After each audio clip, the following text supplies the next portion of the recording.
Hello, Graham. How are you? I'm well, Ron. How are you doing? Not bad.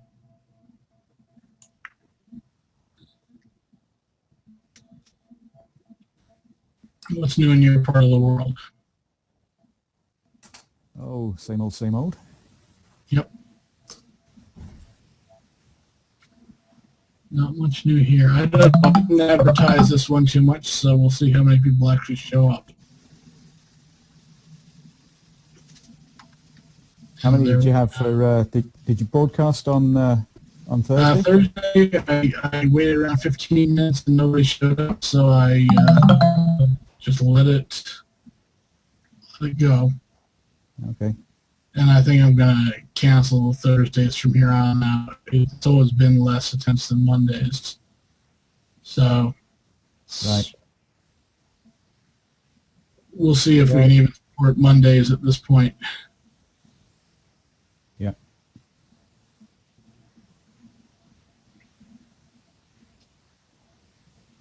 So what part of the world are you in? I'm in Aberdeenshire in Scotland. Ah, okay, excellent.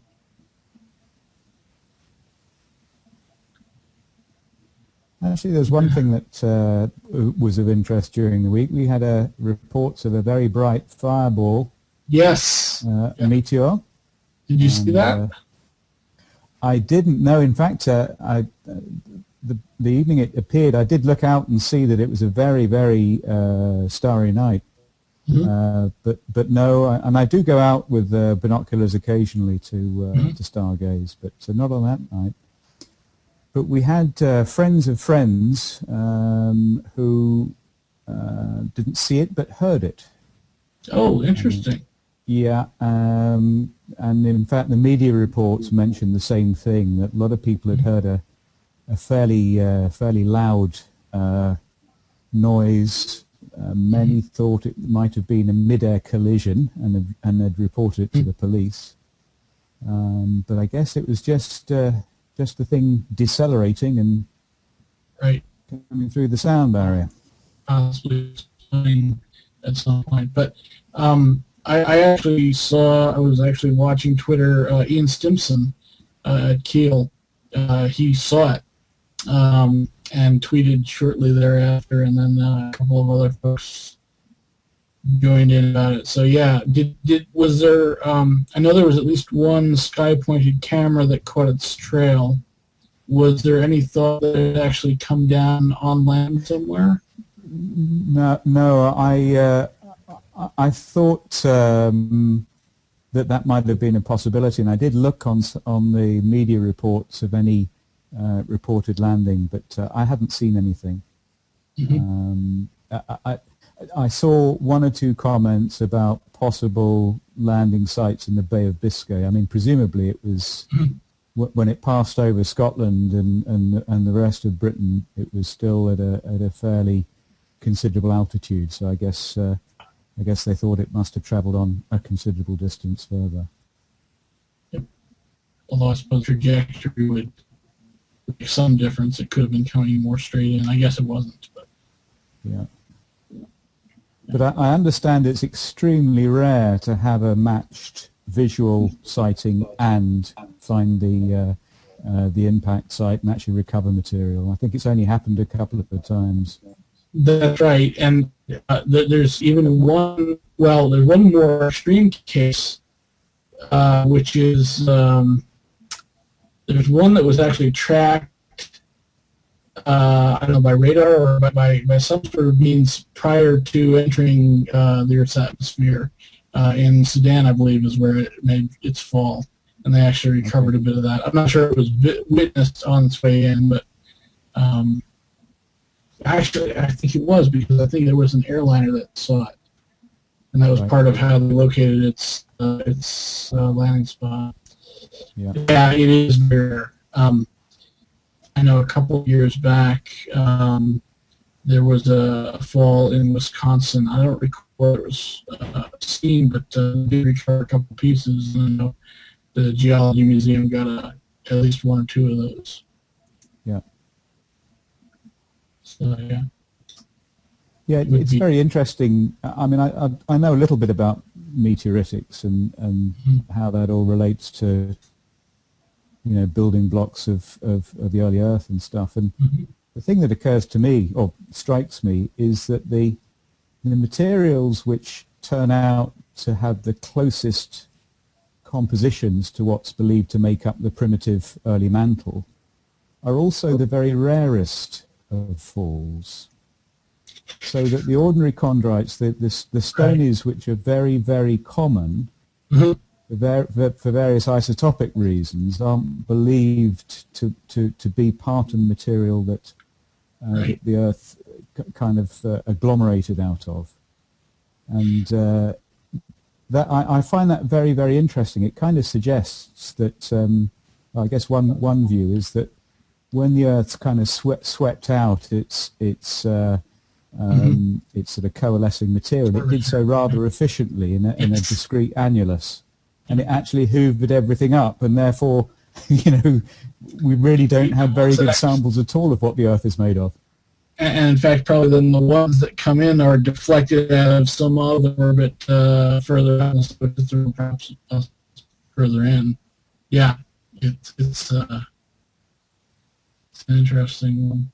Um, it would be nice to have a chance. Well, if we ever get our space program going again, to have people out there to possibly aim for an asteroid. I know the Yeah. European Space Agency has actually done that already, and I think the Japanese as well, haven't they? Yeah, I think there's a NASA project. In fact, I was reading a paper. There's Mike Drake, at Arizona, who Doesn't ring a bell, but I probably should. This is not an area of my expertise either, so. yeah, he sadly passed away late last year, but he wrote a whole and co-authored a whole series of really, really good papers on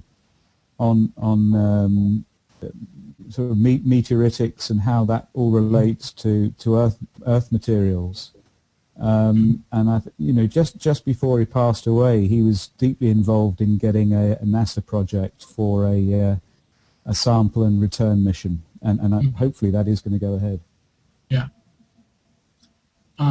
It would certainly be a boon for geologists, Sure will be. depending on which one you end up landing on. I suppose you can choose your target. Um, Choose it carefully.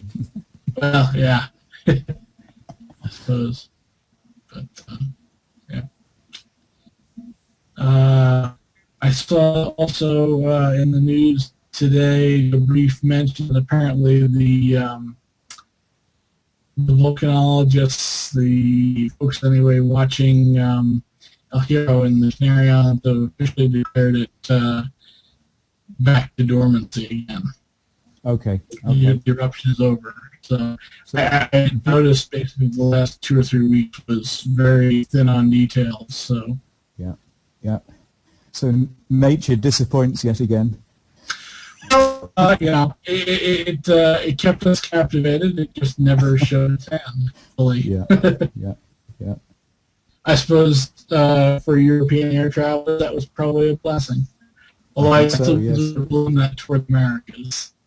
So But I think they're perhaps. getting a lot more. I sense the airlines are getting a lot more relaxed now about what they feel confident they can fly through, and I think some of the very strict regulations that led to all the chaos have been relaxed somewhat. So Yeah, there were a couple of blog posts, or actually, it was during the El Hierro eruption. One of the other folks who watches the media on this sent me a link to I forget whether they were an Italian company or maybe just working in Italy, um, trying to come up with some sort of I forget exactly what it was, maybe a forward-looking radar that you could attach to the airplane that would okay, actually sense an ash cloud. Um, and the issue that I saw with that was if it's a fixed forward-looking thing and you see an ash cloud, even if you see it soon enough to know that it's in your way, you don't necessarily know where it is to your sides, to up and yes, down, Sure. and you don't really want to hang around at that point, looking for it.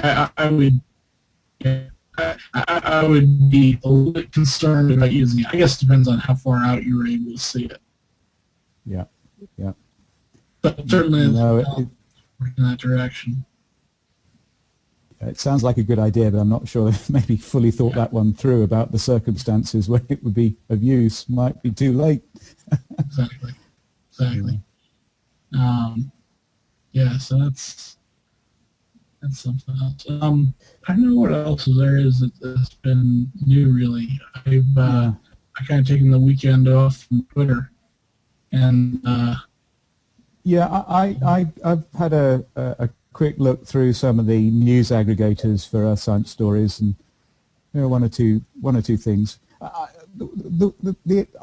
had a couple of questions for you, Ron. I may as well kick off with them. go for it. There have been a couple of recent papers. I think one in Nature, and another one was alluded to in on one of the science blogs, about the ability of thermal gradients to fractionate element isotopes in silicate melts. Yeah, Now, I saw the headline. And I never followed up and read the story. well, So I read the Nature paper, and it was hard going because it was basically a physics paper that looked at it from a sort of quantum mechanical standpoint, looking at energy wells and what it took to to diffuse from one site to another.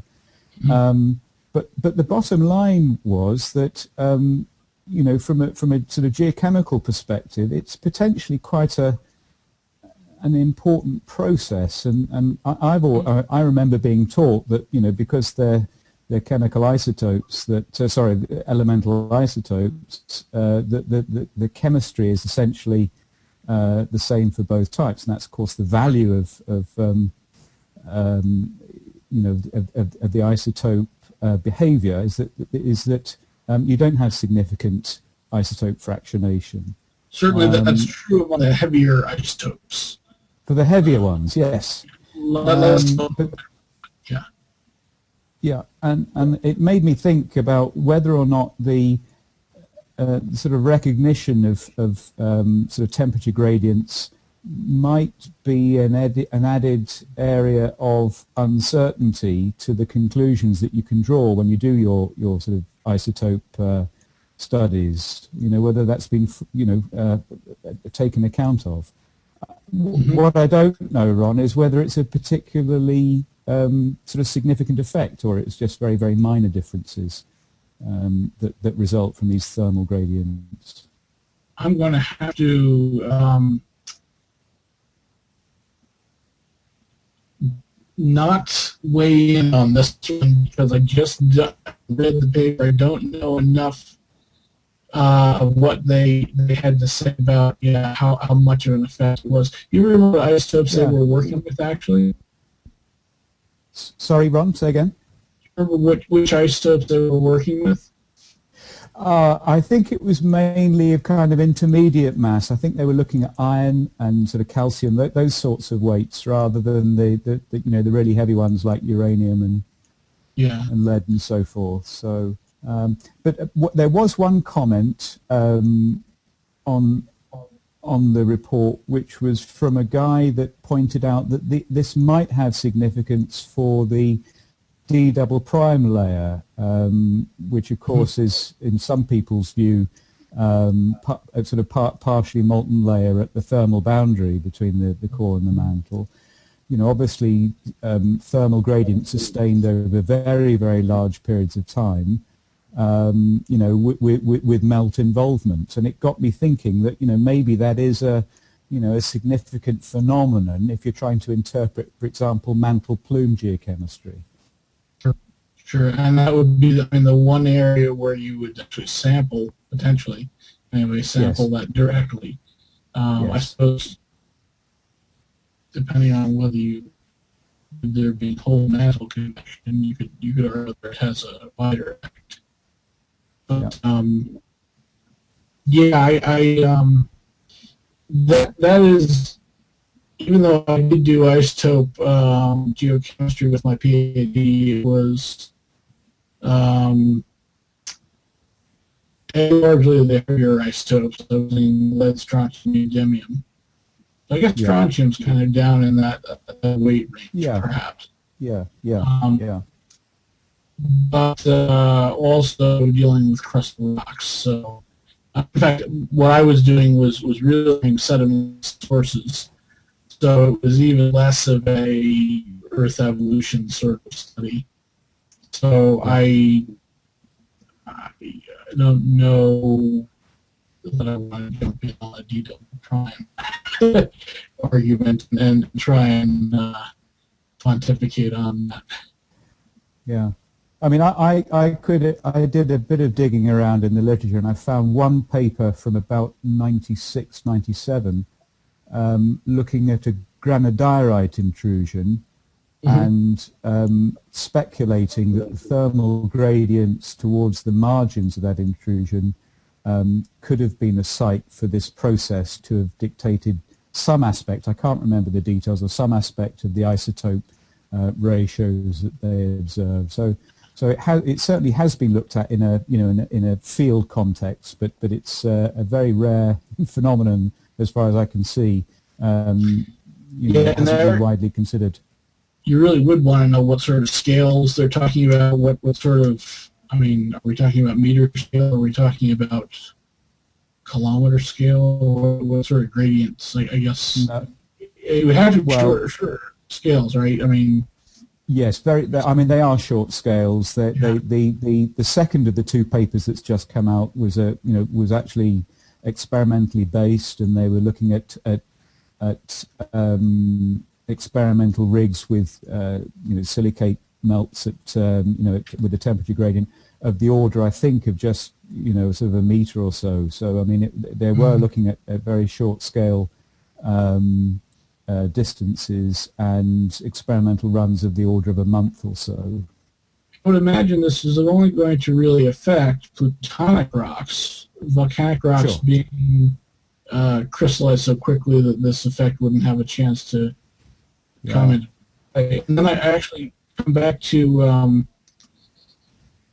I think it was the folks at Canberra who suggested that if you want to, well, for analyzing the geochemistry of a plutonic rock with like a centimeter sized crystals, to get rid of the nugget effect, you had to analyze something like a cubic meter of it Yes. to really, get rid of even the nugget effect. And by that time, I would imagine if you were collecting that much sample, you're probably sampling right across any sort of boundary Yeah. that would be here in this. I mean, I guess the comment we made earlier about what might be happening at the deep thermal layer, Yeah.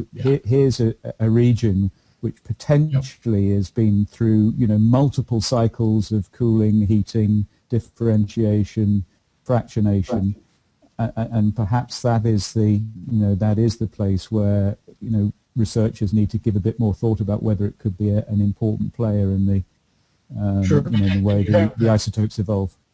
And you have that boundary sustained for a long period of time, which is Yeah. really, I think, another really critical part of that. That's right. That's right. So yeah. Okay. Well, anyway, that was the one piece of interesting kind of recent research that that I saw. I have a couple of questions for you. If no one else shows up. That's fine. No, go right ahead. I'll do what I can. You may be more expert than me on some of these things. Certainly, my reading of literature is not as thorough, probably, as yours is recently. But at least I'll give it a shot. Well, listen. What I was interested in is really just your view on scientific differences of geoscience differences of opinion. In the 80s and 90s, I can think of two specific areas where there was quite sort of entrenched camps arguing fundamentally different processes to explain a set of observations. And the two that spring to mind are obviously the mass extinction debates, catastrophists versus uniformitarians, and then there were different flavors of catastrophism as well. And then sort of 80s and 90s looking at mantle convection models and whether the whole mantle convex or whether it's restricted to different levels. Now, I guess my question, Ron, is, can you bring to mind any sort of issues in geoscience now that have that same instance of different camps, not just individual groups having a discussion and a reply when a paper's published, but whole sort of cohorts of people, different groups in one camp and different groups in another. Does that exist today, or are people much more in sort of in tune with each other and just arguing about the details? I certainly think it exists today, and I know if Andrew Alden were on this call, he's said about geology, he would certainly bring up the mantle plumes thing, and I know you mentioned that as one example, but that's one that I've never delved into. I also, will say that my reading of the recent literature is somewhat limited. So I certainly see what goes on in the blogosphere and what's kind of in the news in that way. But I actually am thinking back to when I was doing my PhD and shortly thereafter, and two things in igneous petrology come to mind, and maybe they're related, are the style in which intrusions are actually emplaced. Whether these exist as a large, magma body that cools and crystallizes, from the outside inward, or are they incremental additions of magma that cool and crystallizes incrementally? Okay. That's certainly one of those things, and the Tuolumne Intrusive Suite in Yosemite National Park has been the focus of a lot of study there, and I think the that goes back to the isotopes for one thing. It goes back to precise age dating as you go across that pluton, and then field evidence is very ambiguous in that case. Although there are places where if you do the right types of, I forget what, staining or something, you can actually see even what looks like there are actually gradations within what looks like one continuous plutonic rock. So that's one, and that's a structural argument as well as a petrology argument. The other one is, and again, I think it's somewhat related to this, the relative proportion or the relative weight one gives to magma mixing versus fractional crystallization. I know that's actually a very old debate on one level, but there are still, and it's one of those debates that, there are clear examples of both. Yes. There are undoubted examples of both, and yet my impression from, and again, this is my impression from the folks who say there's real controversy on this, is that the Bowen argument, the fractional crystallization, kind of carried the day by and large, with lots of examples of mixing superimposed on that, but the primary evolution of magmas was based on fractional crystallization. And the evidence for this, I remember being pointed out, was, I know that when I taught igneous pathogenesis, both in petrology and just, Bowen's reaction was right at the heart of my discussion. Always. And magma mixing came into it, but only as a little sidelight. And I know that Alan Glasner, particularly at North Carolina, has pushed back and said that perhaps magma mixing is a lot more important than we're truly appreciating. I go with that. I mean, I've read some very interesting papers. I can't remember how old they were published, but this rings a bell with me in terms of the origin of andesites, which I think is a fascinating, it's still somewhat unresolved, because as you said, there's quite a lot of evidence to suggest that although the upper crust is indeed sort of an average composition of andesites, as I understand it, when you actually look at andesites from a petrographic standpoint, you have lots and lots of indicators of disequilibrium. Reaction rings around phenol.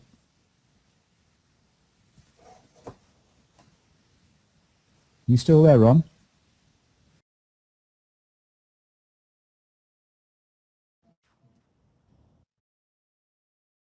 I think I'm back. Sorry. Yeah. Was that you or me? I think he was on my end. I'm not positive because I got disconnected, and I think the recording got disconnected, but it seems like we're all back together now. And it actually was useful in as much as I realized in the process of trying to reconnect that I hadn't actually put you in my geologist circle yet, so that's remedied. No, I was worried. I was wondering about that. I've only just joined Google Plus, so I'm not quite sure how all these circles work, to be honest with you. But for myself, I've been listed on one or two of the websites, not Google's official one, but the unofficial ones that list kind of people to follow. And I'm in a couple of the science circles. And so I've got almost 9,000 followers. And once I started sharing circles and that, it became impossible for me to keep up with the new people adding me. So if I said somebody was, most of these people that are adding me are, they're casually interested in that. They're adding a whole circle at a time. And so it's very hard for me to pick out the wheat from the chaff. Yeah, sure. So I apologize for not having added you sooner. I should have caught that. No worries. Anyway, so, we were talking about andesite petrogenesis, and I was just trying to cite Montserrat being a great example of this, just the ongoing eruption there, but with clear evidence of magma mixing. The study I was referring to was absolutely brilliant. It was such an elegant piece of work. It was looking at fluid inclusions in phenocrysts, in disequilibrium phenocrysts in andesites, and they were able to analyze the fluid inclusions, just for basic things like silica content and so forth. And the data form a beautiful bimodal distribution. And so what they concluded was that the melts that were giving rise to these rocks were actually suggesting that you had two discrete melt types that were indeed sort of mixing at some sort of place down at the base of the crust, wherever. But that was a very, very nice and elegant piece of work that suggested that it's a mixing model rather than differentiation. So, I have a sense that maybe that one is swinging more towards mixing in modern day, but it's coming from a point where, both Daly and Bowen, one of the classic debates.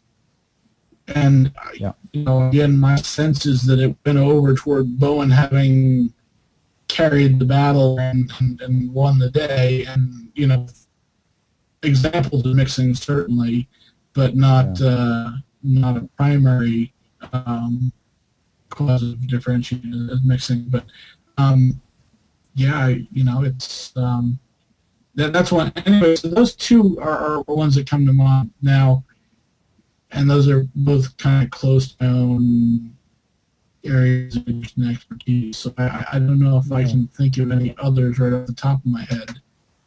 Well, I wonder if anybody else who ends up watching this, if it's posted, can give some thought to that as well. The reason I'm asking is because I find it particularly interesting to kind of try and make my own mind up by just reading 2 or 3 papers from either side of the argument, right. and just sort of seeing how strong the arguments are.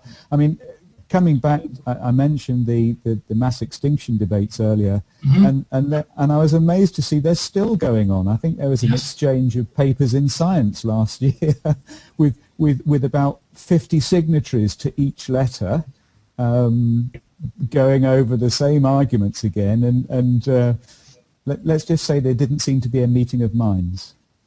Yeah, it spurred in my mind just another brief thought. It's nowhere near the large scale of the discussion you're referring to, but I remember being on a field trip, Penrose conference in the Tehachapi Mountains, Southern California, and with our van as we were driving from one field trip locality to another, two of the kind of principal scientists in the group there having a big debate about how strong forearcs are from a tectonic standpoint. Our forearcs able to deform in that, and it was interesting because the arguments, as far as it went, was largely each one hashing out their own position, but very less of the let's see if we can find common ground. And a Penrose conference like that, in my mind, is and that brings to mind another one that I gotta add. A Penrose conference is exactly the sort of place, well, very often where you're bringing together different sides of a debate, and it would seem an opportunity for people to try and find common ground. But more often it seems that they're each trying to strengthen their own positions, something like a political battle in the United States. The extremes kind of win out. Actually, the other Penrose, another Penrose conference I've been to was up in Central Washington, and this was about the whole British Columbia paleomagnetism versus geologic evidence of the migration of terrains in the Canadian Cordillera up into Alaska and the western U.S. Because the paleomagnetic evidence suggests these things came down at equatorial latitudes, came streaming up there in like velocities. With almost unparalleled platonic velocities, and then got embedded way up there. And then the geologic evidence is for at most hundreds of kilometers of offset on some of those faults, not the thousands that the paleomagnetism suggests. So that's clearly another debate that was very active in my time. So yeah, I would say these things exist. That one is one that's certainly, it's a big debate among Cordilleran tectonics folks, but it's not one that has a whole lot of media attention drawn to it. No. Maybe because it's more regional, maybe because there's no, I don't know, exciting things like dinosaurs involved, things that the general mass can relate to. Paleomagnetism is, paleomagicianship. It's there in a black box. It's hard to describe to a lay person exactly what the evidence is, and then I think even the geologic evidence is fairly obscure to the lay person. Yeah. So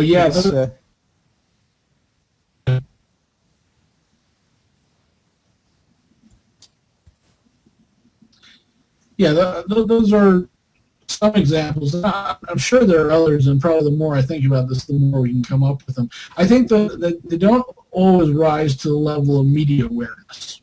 No.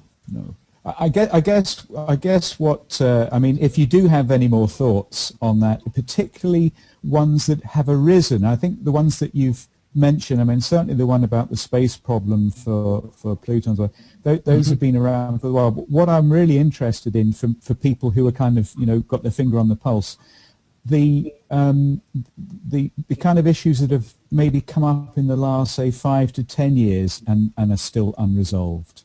And I think those are the things that are interesting to follow, because you're obviously learning about new concepts and ideas that hadn't that weren't around when one when one did one's training. So that's what I was kind of fishing around for. So if you do have any further thoughts on that, I'd be interested to hear them. I will certainly keep an eye open for them and list for them. This is where being out of touch or out of direct touch with the literature, I'm getting kind of filtered through the media at this point. I have the access to the journal subscriptions that I used to have. So I don't know that would make a big difference necessarily, but I have to think about that. Okay. Right, I have another question. Go ahead, sure. I'm glad you came prepared. Right, if I just ask it as a layperson would ask it, and then I'll just see what your view is. Where do the Earth's oceans come from? So that's another one that has some degree of debate, and I go right back to the Nova Origins video. Are you familiar with that video? No, but I heard you refer to it on a previous broadcast. Yeah, so I did have a quick. I had a quick look at it, but I didn't start watching it. Sure, and so PBS, Public Broadcasting System, is probably US equivalent of BBC, I guess, on some level. It's not government control per se, but anyway, it's some of the best science programs for sure. And NOVA is really the flagship science program that they produce. So a couple of years ago now, probably at least 3 or 4 years ago now, more than that, they put together a series of 4 shows, 4-hour-long shows that are the Origins series, and one focused on more origin of the universe, one focused on the origin of the Earth, the birth of the planet, and that's really the one that I focused on for the most part, and that's the one where there's material relating to your question. There was another one that was the origin of life on Earth, and I forget what the 4th one was, but it was some other related sort of question there. One of the great examples they gave there, which was a real good example of the scientific method as it's currently being practiced, was this question of where's the water for the oceans come from, and it was presented as the established, and certainly this is what I learned in graduate school, is that the water in the Earth's oceans is dominantly from exhalative processes at volcanoes, that you get gas, water vapor being the main gas given off by modern volcanoes that then cools and condenses in the atmosphere, falls as rain, and runs down to the depressions on the surface, which eventually fill up as oceans. Actually, I probably should have asked the question, what did you mean by the oceans? Okay. Did you mean the ocean basins, or did you mean the ocean water? Because I'm answering water question. Because you asked for all right. I kind of, perspective. I did hesitate. I did hesitate as to how to frame that question, and now I'll frame it kind of in the way I really mean. Okay. I'm very interested. Coming back to controversies, I'm very interested in your views on the relative contribution of cometary water versus what might have come in on other types of planetesimals. And, so that is the question I was answering, and then it dawned on me that there was another way of viewing that would probably not be a layperson's question. But so, in fact, the example they gave then in this Nova video was of one of the scientists, and I should probably remember his name, but it's not springing to mind immediately. He's somebody that I've heard of in the news in other contexts as well, so he's a pretty public scientist.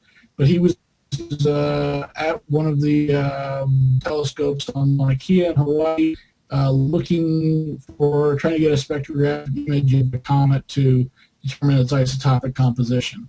And the hypothesis he was testing, and they laid it out as a hypothesis, and they called it a theory, that's one of those terminology things that I get hung up on. But anyway, what they were testing was, did the isotopic composition of the cometary water ice match that of the oceans, or was it different? Yeah. And it turned out to be a great example on one level because it was inconclusive.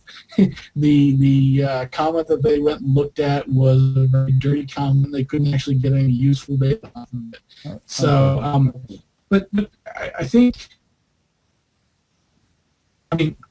I have little doubt that a majority, or at least a substantial portion, if not a majority, of the water in the oceans does come from exhalation of volcanic gases. This is an ongoing process. Yeah. There's no reason to believe it's been any different since early on. So I would imagine that's the majority of water. Cometary impact, though, sure, that makes sense as a contributor. What the relative proportions are, I not begin to guess. Although I guess my gut feeling is that volcanic exhalation is probably the larger process. Again, with the so you could also take that question back. Well, how far do you want to go back? Because ultimately, it's all treated via comets or something. That's right. That's why it's such a fascinating question, because you've got various different sorts of meteoritic material to kind of choose from, as it were. And of course, you've got the carbonaceous chondrites, which, as I understand it, actually host remarkably large amounts of water. But unfortunately, you can't build the Earth out of carbonaceous chondrites, because virtually every other isotopic indicator suggests that they only make a relatively small contribution. And then the meteorites that are most likely to have contributed are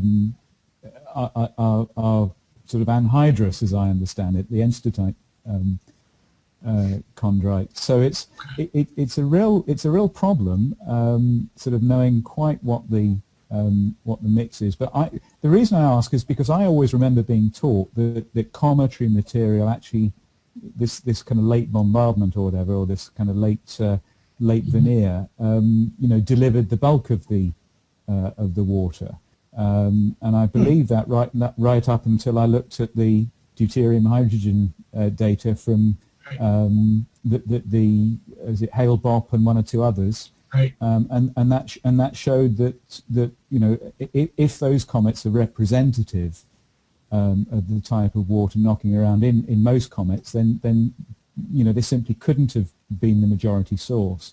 And then that brings you on to a whole series of questions of whether the Earth actually accreted wet rather than dry, and the water is actually from exhalation and degassing, as you describe. So I guess my understanding in that exhalation and volcanic processes were the primary source of the oceans and the atmosphere. So that's where my background has brought me. Cometary contributions, I guess I was really kind of blissfully unaware of controversy until I saw that NOVA video. I don't understand perhaps the full scope of the controversy. So that's where I guess I'd leave my own view on it. Okay.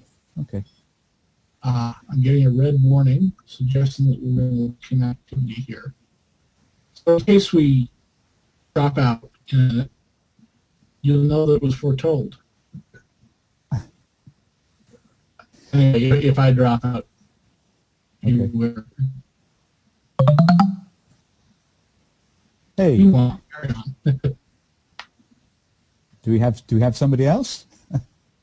No, I think it's just, maybe we do. I'm seeing them on the one monitor, but not on my other monitor.